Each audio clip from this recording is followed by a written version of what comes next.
반려동물 알레르기 해결? 가수분해 사료의 모든 것. 안녕하세요. 오늘은 정말 많은 분들이 궁금해하시는 반려동물 알레르기 해결을 위한 가수분해 사료에 대해 임상 사례를 참고로 알아보겠습니다. 여러분, 사랑하는 강아지와 고양이가 갑자기 가려움증에 시달리거나 구토, 설사 등의 증상을 보인 적이 있으신가요? 혹시 이런 증상들이 식이 알레르기 때문이라고 생각해 보셨나요?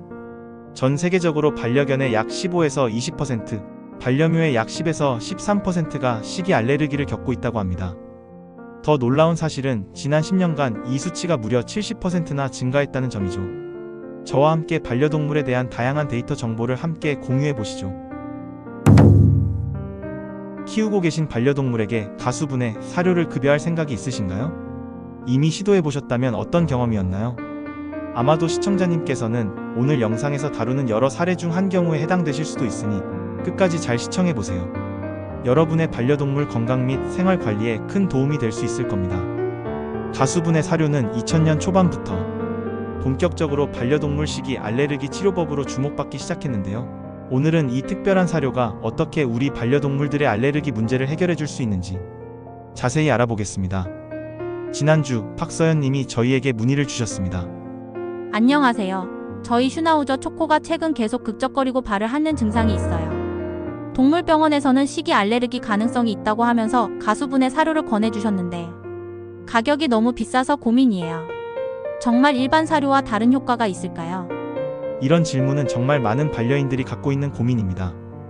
오늘은 이런 질문에 대해 반려동물 데이터를 기준으로 설명드리려고 합니다. 흥미롭고 반려동물에 많은 도움이 되는 이야기니까 잘 들어주세요. 가수분해 사료 역사. 가수분해 사료는 어떻게 처음 개발되었을까요? 그 역사는 인간의학에서 시작됩니다. 90년대 후반 인간 영양학에서 사용되던 단백질 가수분해 기술이 반려동물 의학으로 확장된 것이죠. 이 기술의 비하인드 스토리는 정말 흥미롭습니다. 미국 코넬 대학의 수의사 마크 라모스는 심각한 식이 알레르기를 가진 자신의 레브라도 리트리버 맥스를 위해 모든 방법을 시도했지만 실패했습니다. 절망적인 상황에서 우연히 병원 동료이자 인간 영양학 연구원인 제니퍼와 점심을 먹던 중 그녀가 언급한 가수분해 단백질에 주목하게 되었죠. 라모스 박사는 주방에서 직접 실험을 시작했고 여러 번의 실패 끝에 맥스가 드디어 먹을 수 있는 사료를 만들었습니다. 놀랍게도 2-3주 만에 맥스의 만성 피부염이 눈에 띄게 개선되었고 이 성공 사례가 학회에서 발표되면서 큰 주목을 받았습니다. 이 감동적인 이야기는 힐스 사료 회사의 관심을 끌었고 결국 2002년 최초의 상업용 가수분해 사료 GD가 출시되는 계기가 되었습니다. 초기에는 가수분해 과정이 복잡하고 비용이 높아 주로 병원에서만 처방되었지만 2010년 이후 기술 발전으로 생산 비용이 크게 줄어들면서 일반 소비자들도 접할 수 있게 되었죠. 오늘날 전 세계 가수분해 사료 시장은 매년 17%씩 성장하는 활발한 분야입니다.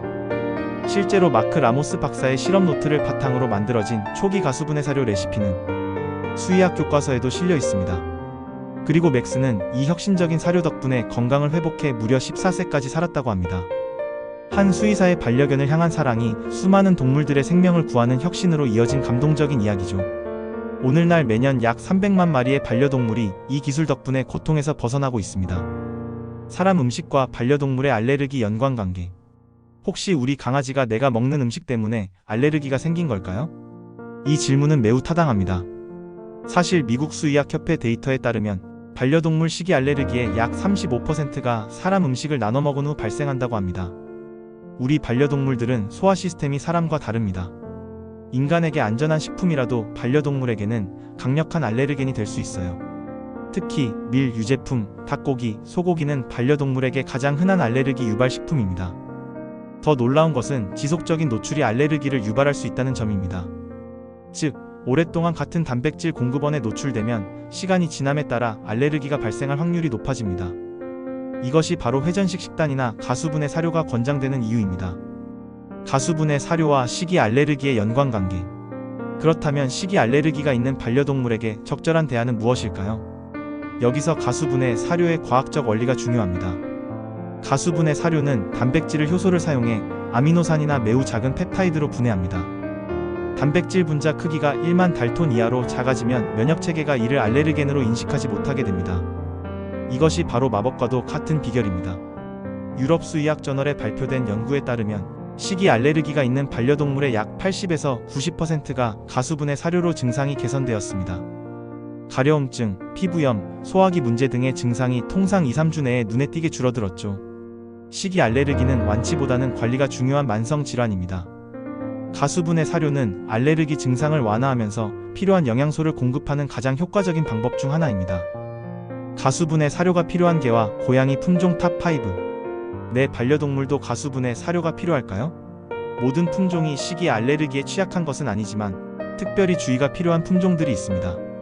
개 품종 중에서는 웨스트 하이랜드 화이트 테리어 무려 35%가 식이 알레르기 경험, 프렌치 불독 유전적 피부 장벽 약화로 알레르기 발생률 30%, 레브라도 리트리버 특히 초콜릿 랩은 25%가 식이 알레르기 경험, 복서 23%가 식이 관련 피부 문제 발생, 시추 20%가 식이 알레르기 증상 보임. 고양이 품종 중에서는 샴 고양이 27%가 식이 알레르기 경험, 주로 얼굴 가려움증과 구토 증상을 보임.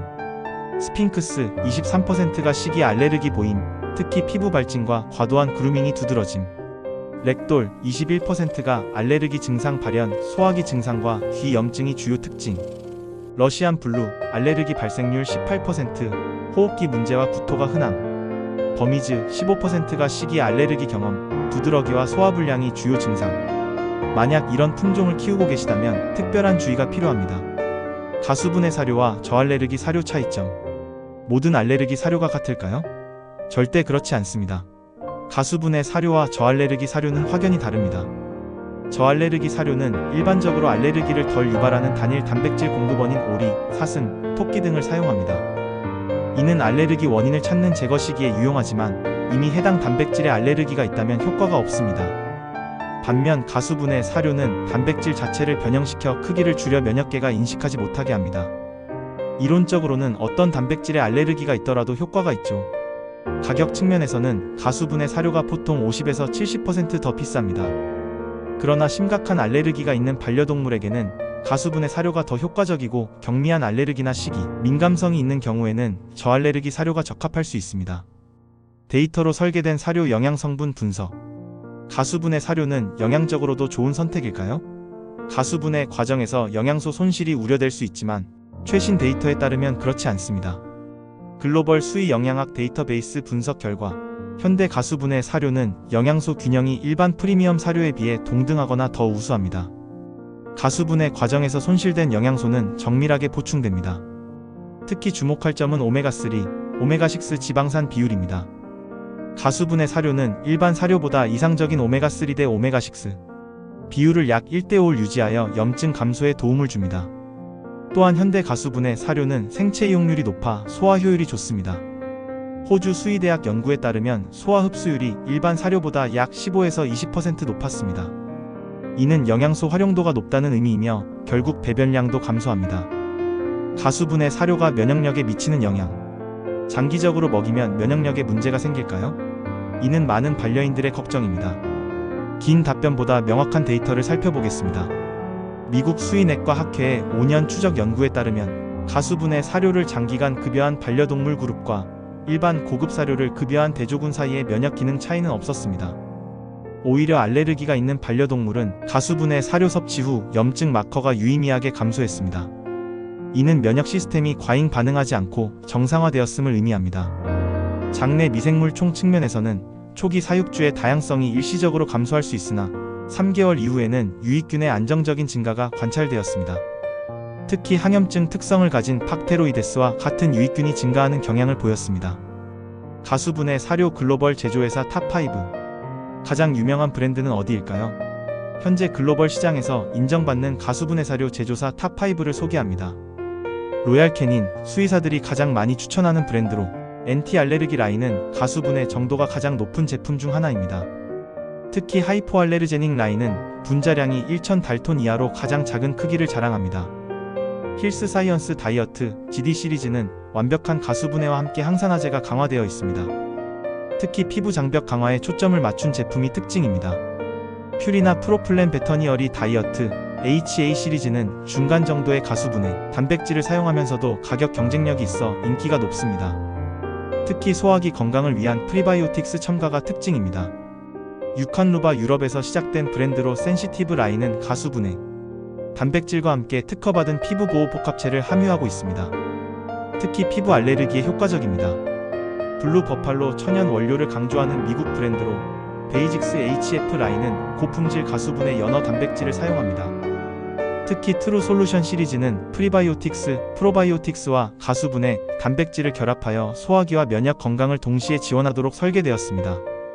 이 중에서 선택하실 때는 반려동물의 특정 알레르기 증상, 체중, 활동량 등을 고려해야 합니다. 물론 수의사와 상담 후 결정하시는 것이 가장 좋습니다. 일부 제품은 온라인보다 동물병원 구매가 더 경제적인 경우도 있으니 꼭 비교해보세요. 오늘 영상에서 우리는 가수분해 사료의 역사부터 실제 효과, 브랜드 비교까지 살펴보았습니다. 어쩌면 박서연님의 슈나우저 초코처럼 여러분의 반려동물도 가려움증이나 소화기 문제로 고생하고 있을지 모릅니다. 알레르기는 반려동물의 삶의 질을 크게 떨어뜨리지만 적절한 식이 관리로 많은 증상을 완화할 수 있습니다. 가수분해 사료가 모든 반려동물에게 필요한 것은 아니지만 식이 알레르기가 의심된다면 수의사와 상담 후 한번 시도해볼 가치가 있습니다. 처음에는 비용이 부담스러울 수 있지만 장기적으로는 반복적인 병원 방문과 약물 치료보다 경제적일 수 있습니다. 무엇보다 우리 반려동물이 더 이상 가려움과 불편함으로 고통받지 않는다면 그것만으로도 충분한 가치가 있지 않을까요? 가수분해 사료는 식이 알레르기가 있는 반려동물에게 과학적으로 입증된 해결책입니다. 단백질 분자 크기를 줄여 면역체계의 알레르기 반응을 피할 수 있게 하죠. 품종별 알레르기 위험도와 강아지의 증상을 고려하여 선택하는 것이 중요합니다. 일반 사료보다는 비싸지만 반려동물의 삶의 질 향상과 장기적인 의료비, 절감 효과를 생각하면 합리적인 선택일 수 있습니다. 무엇보다 수의사와 상담 후 결정하는 것이 가장 중요합니다. 이 영상이 유익했다면 좋아요와 구독을 눌러주세요. 반려동물 케어에 대한 더 많은 정보는 더보기 코너에 있습니다. 우리 동네 말캉에서 더 많은 반려동물 정보를 만나보세요. 감사합니다.